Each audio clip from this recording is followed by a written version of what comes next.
¿Qué tal? ¿Cómo le va? Buenas tardes. Voy a estar con el doctor Vicente Casas en un minuto nada más para que, como es habitual, nos ayude a pensar sobre qué está pasando con la justicia en general y en particular sobre hechos que realmente nos preocupa, como el desenlace de la decisión de liberar al ex gobernador Eduardo Fellner. ¿Sí?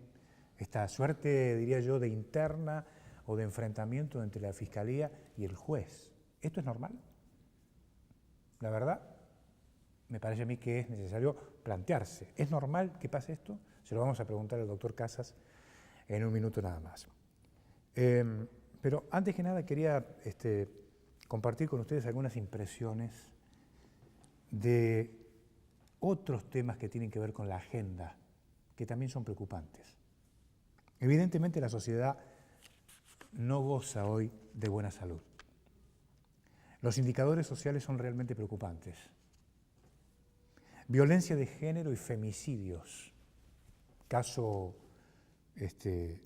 Alexis, es el caso emblemático sobre toda esta situación. Abuso de menores, abusos sexuales, fíjese el escándalo que hay en el país, aquí en la provincia de Jujuy, 3 por día. ¿Entendió? 3 por día. Realmente es una situación dramática. Violencia doméstica, incremento de casos de embarazo adolescente, alarmante consumo de alcohol, asaltos violentos por influencia de la droga, particularmente en adolescentes, niveles altísimos de jóvenes que no terminan el secundario en tiempo y en forma. De manera tal que el cuadro de situación social es muy complejo. Y esto, créame, no es tan solo una sensación. Aquí hasta hay ministros, funcionarios de la justicia, que han admitido que la crisis está y va en la curva ascendente sobre la reproducción de casos en los distintos niveles que le he contado. El ministro Bouit, el ministro de Salud, ha dicho que hay familias que están destruidas hoy en la provincia de Jujuy. Me parece que este cuadro de situación debe ser analizado en profundidad por el gobernador Gerardo Morales. Insisto, hay sectores como la propia justicia que están expresando cotidianamente su preocupación por estos fenómenos que hoy salen a la luz y nos conmueven. Yo no sé, la verdad, cuál es la agenda del gobernador, seguramente tendrá temas que son muy importantes que atender, pero no debe simultáneamente desatender esta problemática que padece la sociedad concreta. Estos son los temas concretos de la sociedad. A mí me parece que la situación ya está requiriendo a esta hora de la instrumentación de algunos cambios en áreas claves para atender esta problemática. Estamos esperando los cambios, sobre todo en desarrollo humano, donde la ministra Galfré dijo que iba a hacer cambios. No sé si los cambios anunciados por Galfré se refieren a recursos humanos o cuestiones metodológicas, protocolares, lo que usted quiera, en el marco de su gestión. Ahora, también es cierto que el gobierno no comunica bien. Por eso es que tenemos estas dudas y las planteamos. Creo que el gobierno debe evaluar la necesidad, entre otras cosas, de declarar la emergencia social en la provincia. No veo, sin embargo, esta necesidad instalada, por ejemplo, en la legislatura, donde deberían estar ocupándose de estas cuestiones ya en forma urgente. La dirigencia en general reacciona con apatía frente a este fenómeno.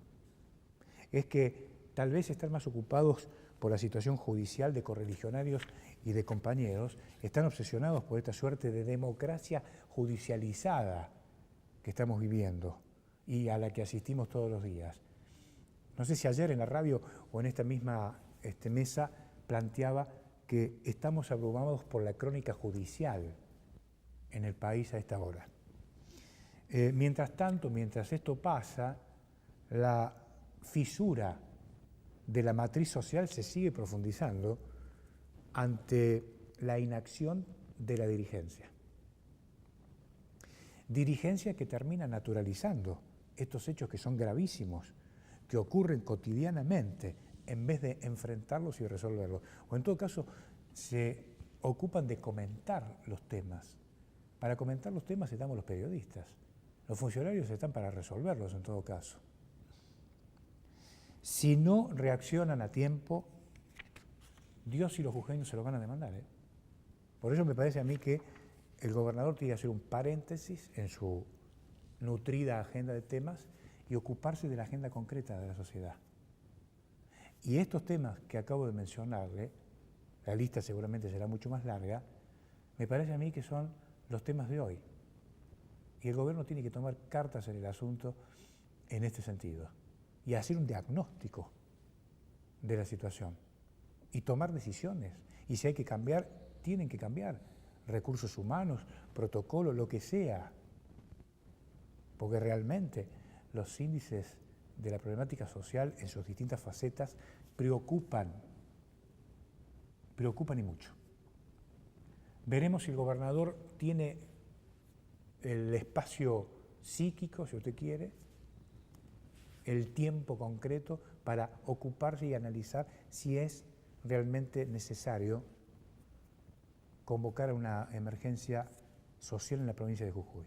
Y si el gobierno considera que no es necesario, que explique por qué. En un minuto vuelvo y hablo con el doctor Casas, que me está esperando.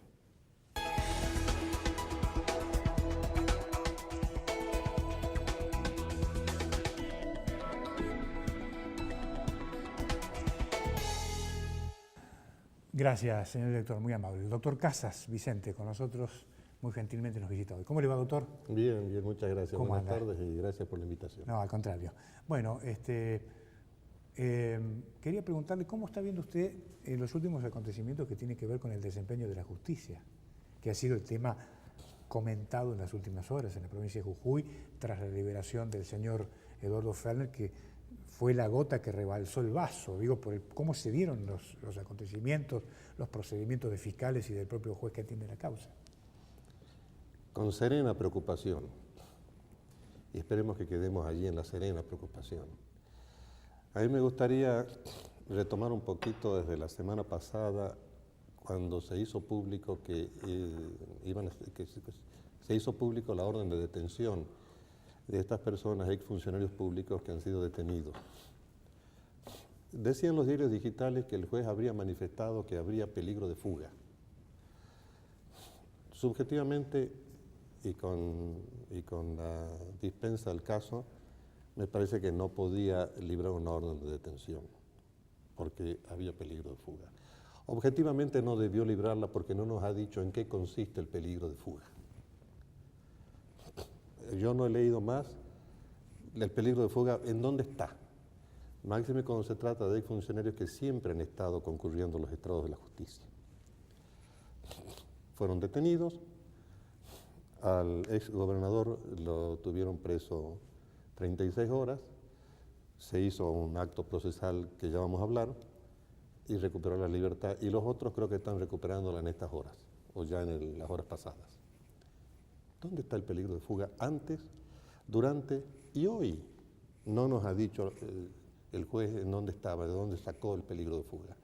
Por eso decía, subjetivamente no podía detenerlo y objetivamente no debió hacerlo. El hecho de la declaración indagatoria es un acto importantísimo dentro del proceso penal. Es considerado un derecho de defensa, en donde el juez, en este caso el juez de control de garantías, le hace conocer el hecho de imputación. Ahí hubo, por lo visto, al estar a los diarios digitales siempre, un pedido del defensor, que el defensor siempre tiene que defender a su cliente, esto es inobjetable, consistente en que no le leamos la requisitoria fiscal o la imputación. Son dos cosas distintas, ¿no? Por eso lo digo, porque así lo entendí después de la lectura. Y el juez le dice que no le va a leer, lo que significa... Una cosa es el requerimiento de instrucción, que debe ser una pieza procesal de varias hojas, y que por ahí algún medio creo que decía que iba a demandar varias horas. Eso no dice la ley que se lo lea. Le dice que le haga conocer el hecho de la imputación, para que se pueda defender. ¿Y el hecho en qué consistía? Por lo que conozco en los diarios, no conozco el expediente, señor fulano de tal, a usted se le imputa en esta causa haber firmado un decreto creando la unidad ejecutora provincial que, dependiente del Instituto de Vivienda y Urbanismo o no, paralela a él, no está contemplada en la ley porque ya existe una ley que crea el Instituto de Vivienda y Urbanismo. Sí. Y a través de ese decreto, de la creación de la unidad ejecutora provincial, se canalizaron 1.300 millones de pesos o lo que sea para construir viviendas que no se hicieron o se hicieron a medias o se hicieron mal. Y las pruebas existentes en su contra son el decreto, no hubiera llevado más de 3 minutos, no se hizo. Ese acto, en una puridad jurídica, cae dentro de lo que se llamaría una nulidad procesal. Pero es repetible, se puede declarar su nulidad y después se puede repetir. Y también está observado de alguna manera, pero con preocupación, con esa serena preocupación, la actitud de los fiscales que se retiran. No debieron haberse retirado, debieron haberse quedado. Y allí en ese momento, bueno, hacer reserva de las nulidades que se van a plantear en el futuro por parte de ellos. Ahora, doctor, perdóneme, cuando los fiscales llegan a un lugar, llegan instruidos por el fiscal general, en el marco de una estrategia. Sí. ¿No? Acá, ¿qué pasó? ¿Fue una estrategia o precisamente incurrieron en un error o en una mala praxis los fiscales? Bueno, llegan porque la ley les ordena que lleguen a ese acto procesal. Ahora, si el fiscal les ha dicho cómo tiene que llevar adelante, si el fiscal general les ha dicho cómo tienen que llevar adelante el acto, es algo que yo desconozco, ¿no es cierto? Bueno, pero perdóname, ahí lo detengo un minuto. El fiscal general le dio instrucciones al fiscal Kusel, que es el fiscal de la causa, que sea acompañado por la señora Fernández de Montiel, la doctora Fernández de Montiel, en carácter de cofiscal. Sí. De manera tal que para tomar toda esa decisión deben haber conversado un montón de otras cosas. Es probable. Si es así, ¿no? Es probable y con seguridad debe haber sido así, si así fue. Pero ellos cuando están no pueden irse del acto procesal tan importante que es la indagatoria, que es un acto de defensa del imputado. Por más que no les guste el comportamiento de las personas que están allí, tienen que quedarse hasta las últimas consecuencias procesales. Eso hace todavía que el acto tenga una situación que coloque, lo que ha dicho en la columna inicial de su comentario, que la sociedad observa con alguna preocupación alguna suerte de no funcionamiento o descreimiento de algunas estructuras judiciales. Y eso en la calle se siente, se habla, se escucha, se dice, se preocupa. Y eso es lo que debemos corregir. La situación ahora, ¿cómo está? Bueno, está para comentarla de esta forma. Después de lo que ha ocurrido, la sociedad tiene derecho a pensar cualquier cosa, y es lo que debieron haber evitado los operadores judiciales, juez de control y fiscales. Si no le lee, no sabe de qué defenderse, y eso está en la Constitución Nacional ya. Se viola la garantía de defensa en juicio. Y además se viola el debido proceso legal, que son dos garantías constitucionales que tenemos todos los habitantes, no solo los argentinos, los extranjeros también, por el solo hecho de estar aquí. Todos, es para todos, es para los 365 días del año. Le tiene que informar el hecho. Parece que no se lo hizo atar a los diarios. Y no sabe de qué se va a defender. Y tampoco sabe cuál es el proceso legal, porque le leemos, no le leemos. Esto está en la ley, esto está muy claro en el Código de Procedimientos Penal. Creo que es el artículo 297 del Código Procesal aplicable, que es el provincial, a este momento que han vivido ellos. Ahora, si esto ha sido evidentemente una mala praxis del juez y de los fiscales, ¿no hay ningún organismo que observe por afuera el desempeño de los actores de la justicia en este caso? Por afuera está la sociedad. Si tuviera el Consejo de la Magistratura, por ejemplo, ¿no se podría hacer allí tomar una medida a través del Consejo de la Magistratura por la mala praxis de fiscales y de jueces? Por afuera está la sociedad y la prensa, que tenemos que comentar, el legítimo derecho de comentar esto. Correcto. Por adentro sí, hay estructuras que tienen que controlar el funcionamiento de las instituciones locales y corregirlas. En este caso, como está planteado en Jujuy, la legislatura. Yo no recuerdo, sería la legislatura, yo no recuerdo qué facultades le han dado a este Consejo Asesor de la Magistratura o este Consejo que selecciona magistrados en la provincia. No recuerdo. Pero si él le han dado la facultad disciplinaria, también tiene que intervenir él. ¿No? Y primero dentro de las estructuras. Y llegado el caso, si la ley lo autoriza, en este caso por la Constitución, como usted dice, la legislatura de la provincia. Bien. Corregir el mal desempeño que han tenido determinados funcionarios, una vez que se ha demostrado ello. Está muy bien. ¿A usted le llama la atención de este Milagro Sala sola, ella detenida y algún otro personaje secundario y el resto siga como está la cosa? Me preocupa. ¿No es medio raro que pase esto? Me preocupa mucho que haya una sola detenida. Creo que hace algo más de un año lo dije aquí en este lugar. Una característica indispensable para la existencia de la República es la igualdad ante la ley. Esto nos dejó la Revolución Francesa, entre tantas cosas lindas que nos dejó.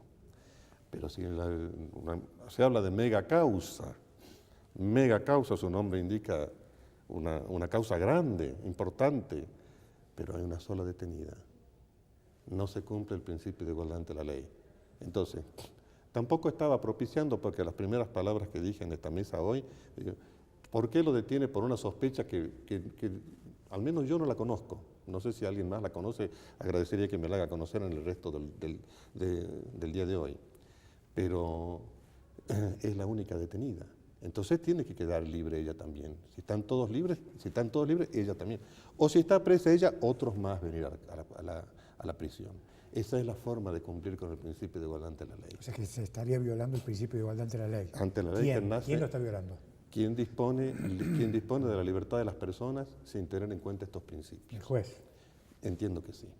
Ahora, Esto, a mí me basta con la Constitución Nacional, pero esto de igualdad ante la ley está en tratados internacionales que nuestro país ha suscrito ya desde 1948 y hoy tiene la jerarquía del artículo 75, inciso 22 de la Constitución Nacional.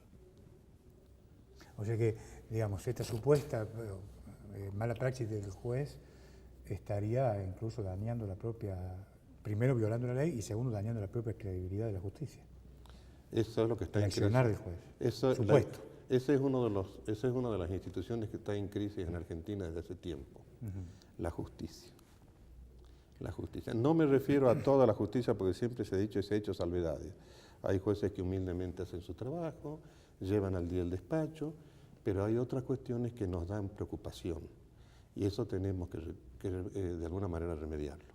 Usted sabe que horas antes de que se desencadene esta situación con la actitud de los fiscales, este choque, este cruce con el juez y la posterior liberación de Fellner, ocurrió un hecho político importante que fue la postura de los gobernadores en defensa del señor Fellner, encabezados por Juan Schiaretti, quien es amigo personal del señor Fellner porque hicieron el liceo militar juntos y además fue funcionario en la intervención en Santiago del Estero. Y además, Schiaretti es el socio estratégico del presidente de la República porque Córdoba es el bastión electoral más importante que tiene el PRO a nivel nacional. Entonces digo yo, usted, a propósito de este contexto, le presento el contexto, ¿usted cree que la política ha incidido en la voluntad del juez, en este caso, para tomar la decisión que tomó, de liberarlo a Fellner? Hoy no lo vamos a saber a eso. Hoy si yo contestara que sí o que no, estaría dando una respuesta apresurada y de momento. Sí. Hoy no lo vamos a saber, pero en algunos momentos de la historia de la humanidad y de la historia argentina y jujeña, siempre existió la tentación del poder de tratar de influir de alguna manera en la justicia. Si eso existe, bueno, también tiene que existir lo otro que no dejarse influenciar. Porque la justicia es el lugar donde va el ciudadano común a reclamar sus derechos. Esto desde los romanos que nos enseñaron. ¿Cuál es la justicia distributiva? Dar a cada uno lo suyo.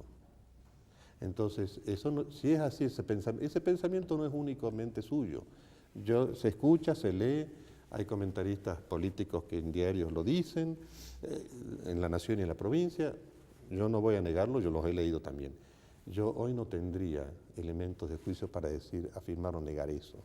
Solamente decir, me preocupan algunas actitudes de algunas estructuras judiciales que llevan al desprestigio de la misma.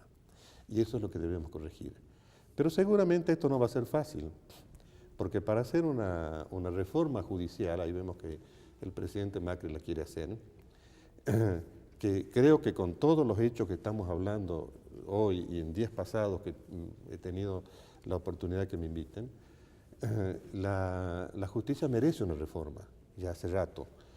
Pero no es solamente la decisión del poder político, ejecutivo y legislativo y la anuencia del poder judicial. Se tiene que llegar a un acuerdo grande, a un acuerdo social, político y judicial de las principales fuerzas políticas, es decir, partidos políticos nacionales y principales partidos políticos provinciales, que la sociedad busque esto. Por eso los brasileros han tenido la solución que han tenido. Porque ellos, fíjese que la jueza que desempata para la prisión preventiva de Lula es una mujer de trayectoria, de una gran trayectoria personal y pública, que ha sido nombrada por el presidente Lula. Eso revela que están alejados de toda influencia política. Siempre existió la tentación del poder político de adueñarse o manejar la justicia. Creo que es lo que dije yo aquí alguna vez. ¿Qué es eso de justicia legítima? A mí me enseñaron que hay una sola legítima, hay una sola justicia que es la legítima y la legítima no existe. Y la justicia que me enseñaron a mí es la distributiva, la que los romanos pusieron como norma de sus vidas, que es la que acabo de decir, dar a cada uno lo suyo. Esto necesita un acuerdo. Es un tema que en algún momento debemos incluir en la agenda de los argentinos. Un acuerdo político-social. Político, social y judicial. Y judicial. Sí. Por eso tiene que ir. ¿Cuál es el reclamo inmediato que hay? El reclamo inmediato es que las causas, especialmente las de corrupción, duermen años sin llegar a soluciones. Ahora, usted que tiene una larga trayectoria en la vida judicial y también ha visto cómo ha transcurrido la vida política en el país, ¿usted cree que estamos preparados para llegar a ese acuerdo hoy? Lamentablemente creo que todavía no. Pero la sociedad tiene que reclamar democráticamente esto. ¿Cuál es la forma como la sociedad convive? Uno de los ejes de la democracia es la discrepancia. Es el poder decir lo que pensamos con responsabilidad. Es uno de los ejes de la democracia. Creo que en este gobierno nacional nos ha dado pruebas que podemos hacerlo. No así en el anterior, desgraciadamente. Pero tenemos que insistir con eso. No creo que estemos en este momento preparados, pero sí la sociedad reclamar esos cambios. Ahora, los otros días hablábamos por teléfono, doctor, en una conversación informal. Yo le planteaba una hipótesis que planteó el periodista Jorge Lanata cuando el presidente Macri llegaba al poder y en este tema de la justicia y de las causas de corrupción, en fin, él planteaba que el presidente debería haberlo hecho en aquel entonces, 2015, descabezar la justicia. Es decir, reemplazar los jueces que están por otros jueces supuestamente más independientes para poder, con esa independencia, hacer frente a las causas que son muy complejas. Esto usted me dijo no se puede hacer. No se puede. Otro de los principios de la forma republicana es la inamovilidad de los jueces. Los jueces se van de la función pública porque renuncian, porque son destituidos por juicio político o porque han muerto. No hay otra forma. Pero hacer un juicio político a un miembro de la Corte Suprema de Justicia de la Nación hay que tener, primero, el hecho por el cual se lo va a destituir o se le va a iniciar el juicio político y el consenso político de destituir. Bueno, pero a un juez federal es distinto. Claro, eso tramita ante el Consejo de la Magistratura. Bueno, pero digo, ¿se podría en ese caso? Por el Consejo de la Magistratura. Pero también el Consejo de la Magistratura está politizado. Así hemos visto a través de una o dos resoluciones que han tomado respecto de jueces enjuiciados. ¿Y entonces? Estamos en este reclamo social nomás por ahora. Podría ser que en algunos casos de designaciones que no han seguido el paso de la Constitución, es decir, el acuerdo del Senado, podrían ser reemplazados, pero tampoco hemos visto que eso ocurra. Y tampoco sé si se trata de jueces cuestionados o no, más bien creería que no. Por eso le decía, el acuerdo político y judicial que necesita hacer la sociedad argentina para cambiar esto. ¿Usted cree que la corporación política es cierto que opera? Porque yo puedo decir, lo he dicho, lo voy a volver a repetir acá, el gobernador, por ejemplo, en el caso de Jujuy, sobre un tema puntual que tiene que ver con los Seijas, el gobernador dijo hay que terminar con este curro. ¿Sí? Pero a la hora de hacer la denuncia involucra a dos personajes, digamos, secundarios, si usted quiere. No van más allá. ¿Qué significa ir más allá? Y tocar la corporación política. ¿Usted cree que la corporación política está ahí pendiente como los gobernadores que reaccionaron para repudiar el hecho de la detención de Fellner, en todos los casos donde se toca la corporación política, ahí impacta y levantan el pie del acelerador. Es legítimo que estén pendientes de las decisiones judiciales. Es legítimo y humano. Lo que no está bien es que quieran interferir en las decisiones de la justicia. Eso no está bien. Yo le puedo contestar en términos generales. ¿Qué ocurre? Que las causas de corrupción, creo que alguna vez tenía un dato que lo dije, se lo comenté, creo que de todas las causas, de todos los delitos por corrupción de los últimos 20 o 25 años, creo que solamente el 13% habían llegado a instancias judiciales y que solo el 4 o 5% habían llegado a sentencias de condena o absolutorias. Eso revela claramente que la política ha metido sus narices allí. Esto, en un pensamiento así, sin tener mayores cuestiones que analizar, qué pasó con las otras causas. Entonces, si no es así, que los jueces vengan a explicar o explican a la ciudadanía por qué no han avanzado esas causas. Esto es grave. Esto es grave porque la independencia del Poder Judicial es también otra característica de la forma republicana de gobierno. Y entonces está en cierta forma afectando la vida de la sociedad y la relación de la sociedad con el Estado. O sea que usted siembra todas sus esperanzas en el reclamo social. Sí. Las grandes transformaciones de la historia se hicieron por reclamos sociales. La Revolución Francesa se hizo por el reclamo social. La perestroika llegó a tener su inicio por reclamos sociales de gente que estaba cansada de formas políticas de vida y querían mejorar sus condiciones de vida y de trabajo. Claro, es cierto, en el ámbito estudiantil también lo hablábamos en la radio los otros días, la reforma universitaria que nace en la Universidad Nacional de Córdoba, que va a cumplir ahora 200 años. 100 años, sí. 100 años, perdón, 100 años, también fue un reclamo de los estudiantes. Sí. ¿No? Sí, así fue. Entonces los reclamos se hacen por los reclamos sociales, pero tengamos cuidado al hacerlo pacíficamente. Claro. Por eso le decía, en democracia. Eso es lo que tenemos que hacer. Estos reclamos, la prensa, la sociedad, cada uno haciendo su aporte, porque muchas veces el gobernante necesita que le digan que por ese camino puede ir mal, porque puede ir mal la sociedad. ¿Qué tiene el poder que les produce sordera a los gobernantes, a veces o no? Sí, me hace acordar la teoría de los autores alemanes, que decían el poder es misterioso, cómo se lo conquista, cómo se lo ejerce, cómo se lo retiene, cómo se lo renueva. Todo el ejercicio del poder tiene un gran halo de misterio. Entonces, y es así. Y a eso le vamos a agregar un poco más criollamente. Aquí en Argentina muchas veces nos creemos que el que tiene el poder lo tiene para toda la vida. Y es tan efímero el ejercicio del poder, que deberíamos tomar conciencia de eso. Doctor, gracias por venir. Gracias por la invitación. Muy atento, muy amable. Por favor. El doctor Vicente Casas con nosotros. Chao.